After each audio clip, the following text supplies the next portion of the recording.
नमस्ते प्यारे दोस्तों। आज चलो श्री कृष्ण की सबसे प्यारी कहानियों में से एक के दिल में डुबकी लगाते हैं। जरा सोचो, एक ऐसा समय जब धरती अत्याचार के बोझ तले दबी हुई थी और भगवान ने हस्तक्षेप करने का फैसला किया। कृष्ण का सफर उनके अपने मामा राजा कंस के कारागार से शुरू हुआ।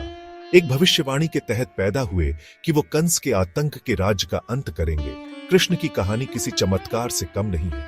उनके जन्म की रात जेल के दरवाजे चमत्कारिक रूप से खुल गए और उनके पिता वसुदेव उन्हें उफनती यमुना नदी के पार गोकुल की सुरक्षा में ले गए। गोकुल में कृष्ण प्यार और सादगी के बीच पले बढ़े। उनका बचपन नटखट, शरारतों और दिव्य चमत्कारों से भरा था।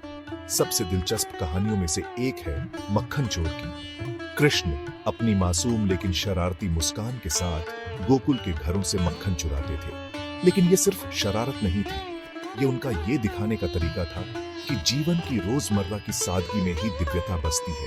और फिर गोवर्धन पर्वत उठाने की बात थी। जब वृंदावन के ग्रामीणों को बारिश के देवता इंद्र के क्रोध का डर था, तो कृष्ण ने अपनी युवावस्था में विशाल गोवर्धन पर्वत को अपनी छोटी उंगली पर उठा लिया। 7 दिन और 7 रात तक उन्होंने अपनी सुरक्षा की छतरी के नीचे सभी को आश्रय दिया। ये कृत्य विनम्रता और सुरक्षा का एक गहरा सबक था।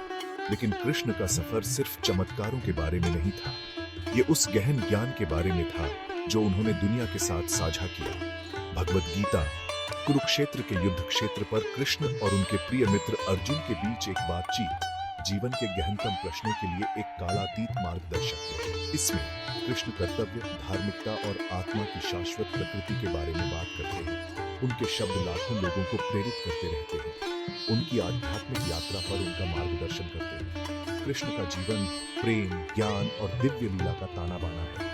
उनकी कहानियां केवल अतीत की कहानियां नहीं हैं, बल्कि जीवंत सत्य हैं जो आज भी गूंजते हैं। वे हमें जीवन की सादगी को अपनाने, धार्मिकता के लिए खड़े होने और हर पल में ईश्वर की तलाश करने की याद दिलाते हैं। तो प्यारे दोस्तों, जैसे ही आप कृष्ण की इन मनमोहक कहानियों पर विचार करते हैं, आपको अपनी आध्यात्मिक यात्रा के लिए प्रेरणा और मार्गदर्शन मिल सकता है। अगली बार तक धन्य रहें और अपने भीतर ईश्वर की तलाश करते रहें। नमस्ते।